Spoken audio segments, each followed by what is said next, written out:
E foi chegando e eu comecei a sentir as primeiras concessões sendo feitas dentro de mim. Eu nunca tinha traído minha mulher, nem em pensamento. E eu nunca fui apaixonado por ela. Eu casei missionariamente, casei para fazer uma obra missionária. Quando casei com ela, e ela sabia, era para salvá-la da família dela. Tivemos um casamento de 25 anos muito bom. 4 filhos maravilhosos. Todos maravilhosos e queridos e amados. Todos meus amigos. Todos felizes. Mas eu comecei a fazer pequenas concessões dentro de mim. Nunca fui lascivo, apesar de ter dito que o grande problema seriam as mulheres, não foram. Fui provocado de tudo que é jeito durante aqueles 25 anos, batiam na porta dos meus hotéis, viajando por aí, eram as ofertas mais loucas que vocês não podem nem imaginar. Nunca considerei a possibilidade de abrir uma única concessão, nem de brincadeira, não tem ninguém para dizer que eu sorri sensualmente de volta, não! Mas no coração, eu comecei nos últimos anos a ver aquelas mulheres deslumbrantes me dando mole, e eu dizia, graças a Deus por ti, Jesus, na minha vida. Antes eu nem pensava no assunto, agora eu comecei a dizer, obrigado, Jesus, por ti na minha vida. Isso já era sinal de que, se o Senhor não me segurar, uma hora dessa eu vou. E só aumentava o rol das facilitações, para todo lado. De repente eu comecei a enxergar isso de maneira mais nítida e começou a se transformar em algo que carregava uma pequena avidez, sutil, leve, inominável, que não se podia nem chamar de lascívia, porque saía logo, não ficava, não se fixava, mas algo começou a se rachar, a abrir-se dentro de mim. E quando nós chegamos no ano de 98, o meu coração já não era mais o mesmo coração. E eu nem senti, é o tal da velha história do sapo na panela de água fervente, que vai devagar, devagar, até te dessensibilizar. Quando eu atingi esse ponto de dessensibilização, em 1998, não havia nada que me contivesse, exceto a minha própria consciência, e eu comecei a tentar arranjar um argumento para mim mesmo. O argumento é, eu era novo demais, achei que eu dava conta do recado, mas eu não tenho mais como viver os próximos 40 anos como eu vivi os 25 anteriores. O senhor entende? Aí você começa a dar explicações para Deus. E vai, bem devagar. E, ao mesmo tempo, tem as compensações que você desenvolve. Pequena abertura aqui e depois você faz algumas compensações de natureza mais devotada. Aí, 15 dias de profunda intensidade de pregação que parece até que aquilo tudo desapareceu, hashtag só que não. Estava lá, pulsante. E até que uma pessoa que trabalhava comigo já há quase 13 anos, eu comecei a notar que ela era apaixonada, louca, totalmente minha. Eu é que não tinha querido ver, mas ela estava lá o dia inteiro, quase que dizendo, você é cego? Aí teve um dia em que eu botei as lentes de contato e falei, não sou. E aí começa dentro, no coração primeiro e depois na vida, algo que eu não queria nem admitir. Quando eu admitia que eu estava interiormente fazendo concessões, que era uma questão de tempo, aquilo aconteceria. Eu levava sustos, eu acordava aos prantos de madrugada. Antes de acontecer, dizia, me tira daqui, me leva, me mata. Eu tinha fibrilação atrial desde os 27 anos, vivia na UTI. Então, numa dessa, me leva que cria uma bolha na minha cabeça, uma embolia e que eu morra. Porque tirar a minha vida eu não tenho coragem, mas eu tenho pânico do que eu possa fazer contra mim mesmo, contra a minha família e contra o Evangelho que eu nasci para pregar. Foi. E aí a concessão foi feita. E aí, quando aconteceu, eu comecei a ver que eu não tinha a menor condição de viver a vida inteira na sombra, no engano, na dissimulação, na mentira, no faz de conta, que o Evangelho em mim não me permitia, que eu iria acabar atentando contra a minha própria vida se eu tentasse existir daquele modo. E eu fui vendo que como a loucura e o pecado do próximo, no espírito do Salmo 73, quando você começa, de um lado, a abominar a iniquidade dos arrogantes e dos soberbos, e no Salmo 73 são todos crentes, aqueles aos quais o salmista se refere, era gente que ensinava ao povo, que bebia inclusive a largos sorvos do que eles tinham a dizer, era tudo gente do templo. Você começa a abominar e de repente não percebe que começa a invejar o pecado do outro. E lá no Salmo 73 o cara diz que escapou por pouco, né? O Asaf. Quase os meus pés se desviaram quando eu invejei o pecado dos ímpios. E os meus desviaram legal. Sim. Sem esqui, sem nada, ladeira abaixo.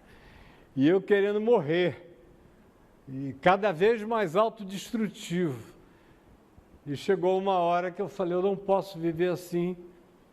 Falei com um amigo meu. Ele disse, olha, o mundo vai acabar. Era mais fácil o Papa João Paulo II, que ainda vivia, falar que está apaixonado por uma irmã, uma freira, do que você. Os rigores serão menores do que contigo. Você profetizou demais, molestou todo mundo com a verdade do Evangelho. Tem muita gente que diz que te ama, te odiando de todo o coração, querendo uma oportunidade para pisotearem sobre a tua cabeça. Você está sabendo das consequências? Eu falei, eu estou, só que a alternativa é pior ainda. Sou eu comigo mesmo. Eu sou um adversário pior de mim mesmo do que o mundo inteiro contra mim. Eu não estou aguentando mais. Eu procurei a mãe dos meus filhos e falei a ela o que estava acontecendo. E foi um sofrimento indizível, embora ela soubesse que o nosso casamento era feito de amor fraterno, só isso. Mas depois de 25 anos, tanto faz. E ela ficou muito sofrida. Eu não posso nem dizer o que eu senti, era uma vontade dioturna de morrer. Isso ainda se misturou, graças a Deus, com o tal do dossiê Caimã, naquele ano de 98, eu digo graças a Deus, porque senão eu teria perdido só os evangélicos, por um breve período de tempo, mas a mídia do mundo inteiro estava comigo. Do New York Times o que vocês não podem nem imaginar, na terra inteira eu tinha mídia, e aqui era amigo do João Roberto, do Zeca, Marinho, da moçada toda, não ia perder nada com as mídias que eu tinha, mas graças a Deus, pelo dossiê Caimã, que me arrebentou do lado de fora, e o que eu tinha dito à minha mulher me arrebentou do lado de dentro, ela me pediu 3 meses de prazo para eu confessar para todo mundo, porque eu queria contar para o mundo inteiro de saída, logo ela pediu 3 meses para ela se preparar para o impacto. Eu fiz isso e quando eu escrevi uma carta que mandei para todo mundo, eu recebi uma quantidade enorme de telefonemas, e-mails, cartas de pastores lamentando não o que tinha acontecido comigo, lamentando que eu tivesse confessado. Caio, meu irmão, você já me ajudou em tantas. E eu sei que eu fui o proctologista daquela geração inteira. E não era só no Novembro Azul, não, era de janeiro a dezembro, era só o carinha ali, eu passando o dedo para ver, olha, dá para escapar, mano. Fui o proctologista de milhares de pastores e das suas esposas, e de pastor gay, de pastor com 2, 3 mulheres, e de pastor de tudo que é tipo, de todas as denominações. E eles diziam, por que você contou? Senão você teria escapado como eu, que estou ótimo. Eu falei, não, você não escapou, você só ficou mais cínico ainda. E eu não quero o teu sucesso como destino para mim.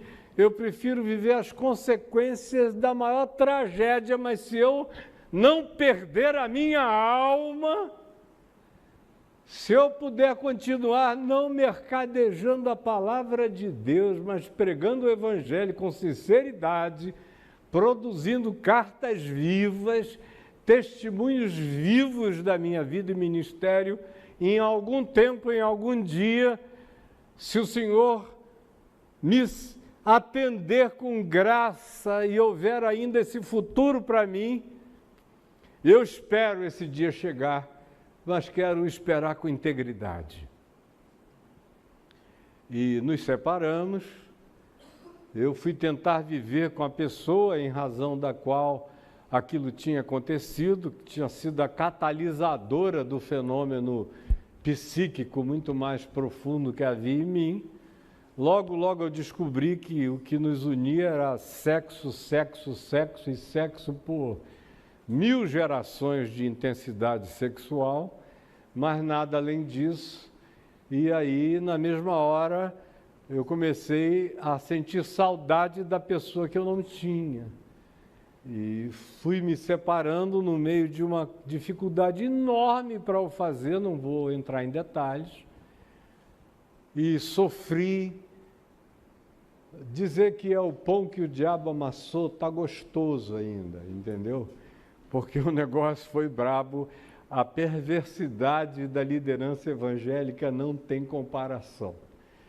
A perversidade no Congresso é brincadeira, no Congresso Nacional, em qualquer lugar, mas a dos crentes e pastores não tem igual. Aí eu vi aqueles caras que eu tinha ajudado a saírem de adultérios horrorosos, vários, irem para a televisão. Tinha um deles, um gago, que eu tirava, toda hora ele estava pegando, comendo alguém.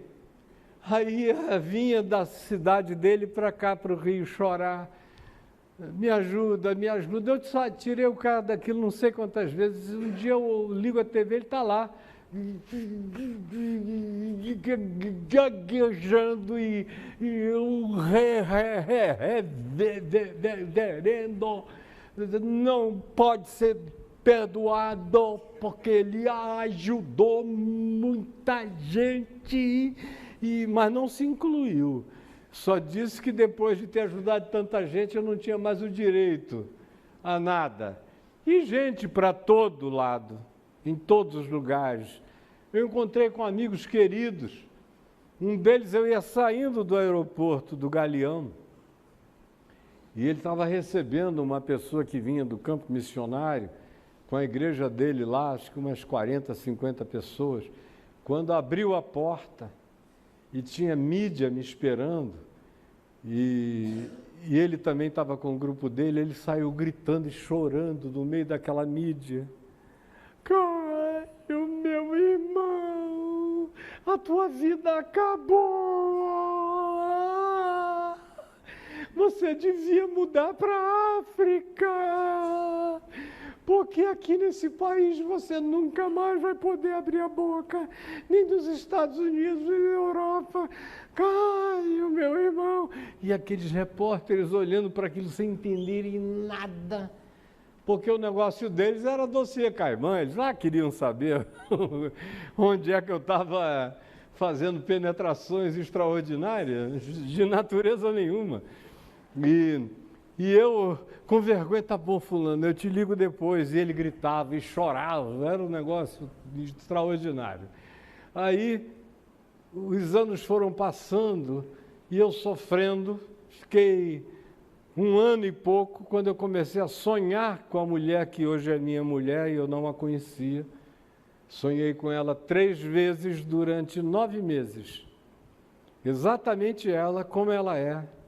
E ela chegava, me encontrava com a outra pessoa, não dava mínima, e dizia: eu vim enviada por Deus para te dar descanso. Me pegava pela mão e me levava para um quarto grande, na casa da minha avó materna, no antigo hospital inglês, mostrava uma cama king size enorme, cheia de livros em volta, e dizia: é aqui que eu vou te dar conforto. E eu acordava sempre no mesmo ponto e sofrendo, angustiado, até que no dia 6 de junho daquele ano, lançando o meu livro Nefilim, aqui em Copacabana, ela foi lá para o lançamento e eu a conheci e falei: agora você não me escapa mais. E estamos juntos, com a graça de Deus, vai fazer 23 anos. Daqui a mais 2 anos eu terei com ela o mesmo tempo de casado que eu tive com a mãe dos meus primeiros 4 filhos. Vocês verem como o tempo voa, né? E que gratidão que eu desenvolvi, porque ela voltou, ela entrou na minha vida e me salvou a alma,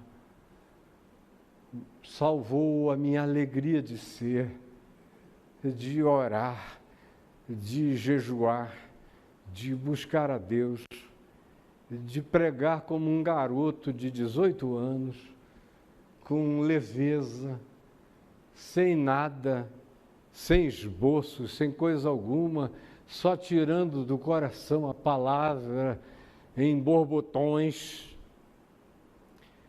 E esses últimos 23 anos têm sido a coisa mais maravilhosa que poderia ter me acontecido.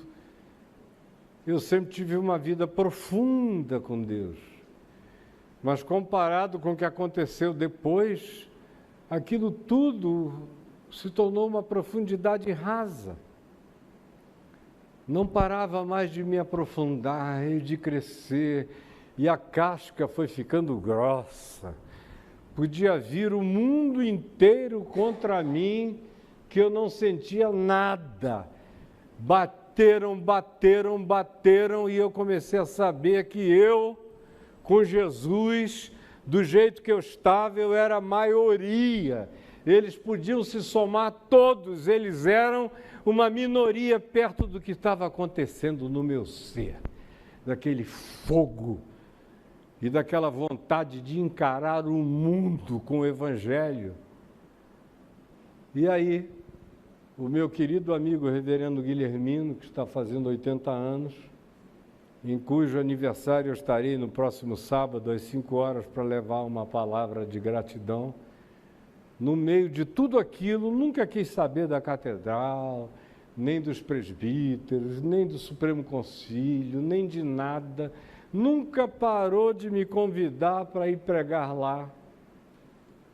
Eu fui lá com a Cristina, que era a primeira pessoa, ele não quis saber, pediu para ela ficar em pé, junto comigo, todo mundo se escondendo e ele não. Depois de uns meses eu conheci a Adriana, fui lá com a Adriana, ele está aqui com a futura esposa dele, a Adriana, não quis saber. Vai pregar toda, como eu tinha pregado lá, toda terça-feira no Pare e Pense na Catedral durante 20 anos, restabeleceu aquilo. restabeleceu as minhas voltas lá aos domingos de manhã para pregar na ceia do Senhor e em vários outros lugares. Ele foi fazendo aquilo tudo, dizia: Caio, por favor, não creia que esse grito e esse alarido signifique nada. E eu disse: não, você não tem ideia da grossura, eu virei jurássico em relação a esse pessoal. Meu coração nunca esteve tão sensível para Deus, mas nunca esteve tão resistente para a loucura humana. E aí você diz: por que você, ao invés de ter aberto um texto e ter pregado uma mensagem, está falando disso? É porque eu sei que a grande maioria dos pastores que estão aqui estão vivendo coisa parecida.